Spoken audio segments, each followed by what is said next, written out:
Hello, my dear friends. Good to see you again. Today, the topic is a very difficult one and is a messy one, and it's about a relationship going very badly. And this is about the story with my first wife.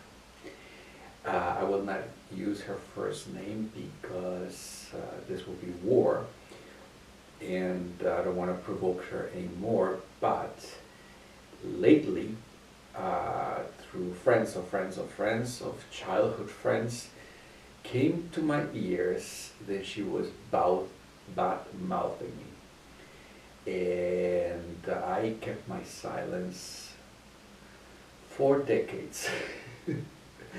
And after she mouthed me with people who have so little to no contact and no reason for it to be, I decided to make this video. It's not a revenge, it's just to give my side of the story. Okay, how did I meet? Let's call her Silke, that's not her real name. Silke, she is from Switzerland, from Zurich to be exact. And she belongs to a canton called Baden-Württemberg. This is in the province or the region of Aarau. Okay, so Silke. How did I meet Silke? Well, our parents went to the same church. When we were children, let's say 7, 8 years old, we were sitting with our parents, respectively, in church.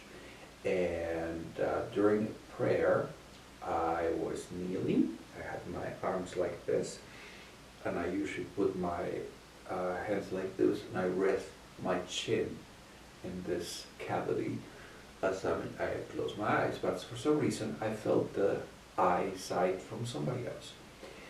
So I look towards the side, and there was this very pretty little girl with braids and long braids and curled around her hair, and she had like a crown of braids. She looked very nice, I must say, and very distinct to the rest of the little girls. So I looked at her, and she was looking at me, and let's say we smiled with each other's eyes. And in the middle of the prayer, we look, and then we pretend to close our eyes again and continue the prayer. My parents have no idea about this. So our parents, at the end of the church, they greeted each other, and hello, hello, hello, and we were standing on the side. And eventually this became a friendship between our parents, and then dinners and holidays, and we were always there. So when I was a little boy, we're talking little, 7, 8 years old, my mother decided that she was the perfect future wife for me, because she came from the right family, the right group, the right financial status, whatever. Mothers have their own little ideas. So the mothers, my mother, her mother, they began to say, oh, when they grow up, they'll get married, and da da da da da da da. And conversation, my mother called her neck, and she says, oh, you see these pearls? Well, this will be Silke's wedding gift when you marry Silke, as you grow up. And this was you when you grow up, when you grow up, you will get married. So we were children, we played and we spent time together. She had a brother, I think just maybe a year younger, and I won't say his name. Either way, he was okay. I cannot say anything bad. And then she had an older sister, and the older sister was from her father's first marriage, and she lived in Switzerland. Okay, fine. So we continue this friendship and holidays and spending time together. And yeah, we were boyfriend and girlfriend, of course. We never kissed, we never held hands, nothing like that. And we were children. We sort of play house and swings and normal little children things.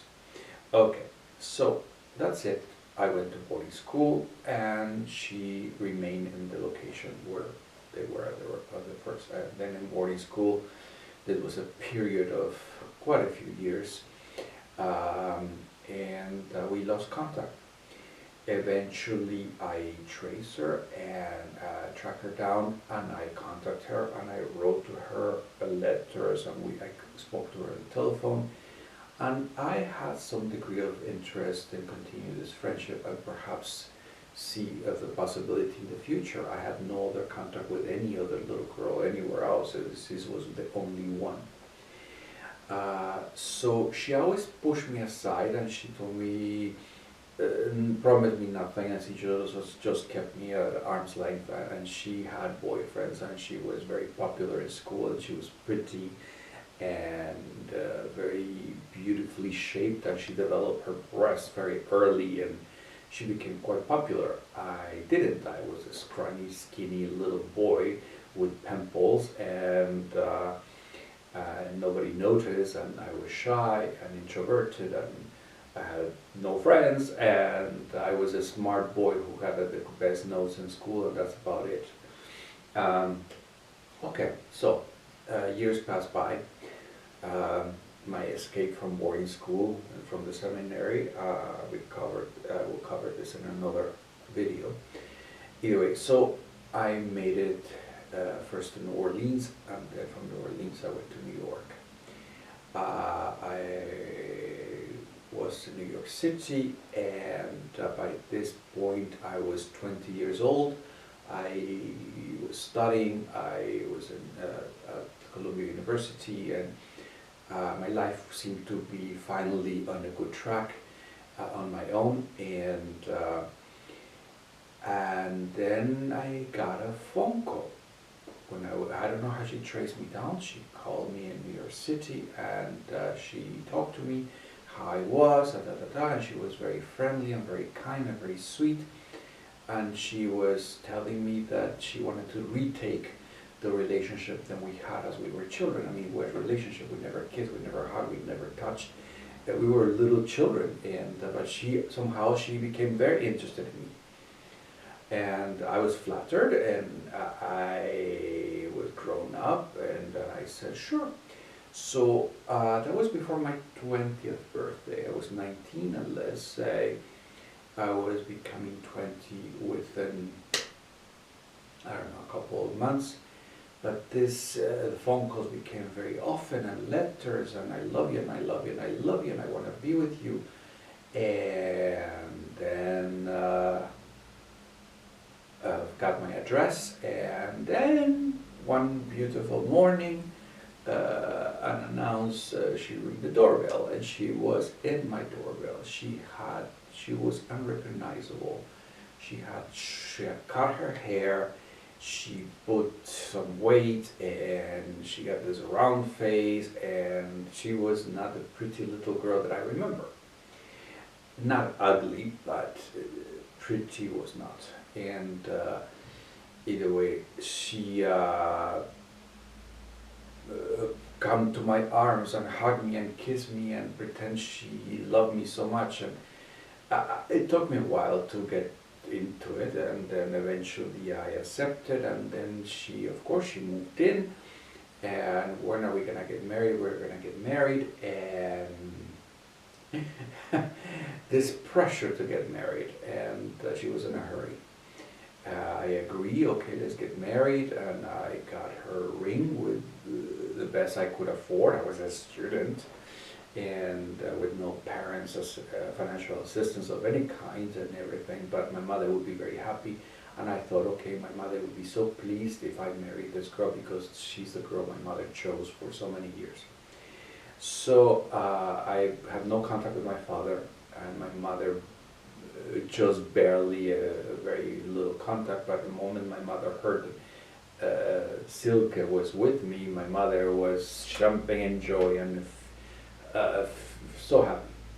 Okay, so I was trying to give my mother what she wanted, and I thought, okay, well, eventually, things will work out. I thought in my little brain and my ignorance. Okay, so there she goes, and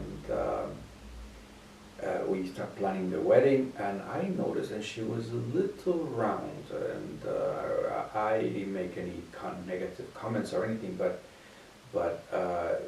we went to try wedding dresses for her, and she had a hard time because her waistline was not as it used to, and eventually she broke down crying to tell me that she was pregnant, and technically she arrived to me pregnant from somebody else, from a medical student at the university she was attending, and the guy didn't want to hear anything about the pregnancy. I told her to get an abortion.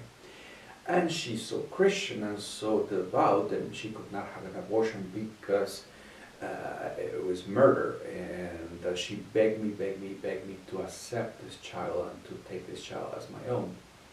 And she kept telling me, you always wanted children, we always wanted children. Later we will have children of our own, but I need you to accept this one and help me so my shame will not be known to my family, my parents, and the world, because she was. This is one thing that irritates me very much about religious people when they're so devout and fanatic. Everything is a mirage, everything is smoke and mirrors.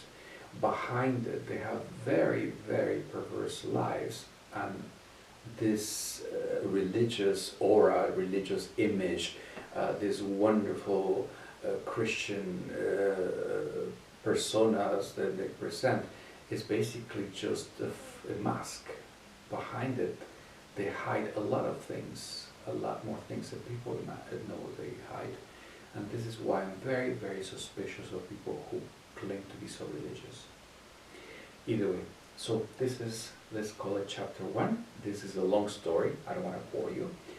But I was then not 20 years old with an ex-girlfriend, which I never touched, and she arrived to me pregnant when I was a student in New York City, and I was struggling to stay afloat financially and on my own, and then I had this woman.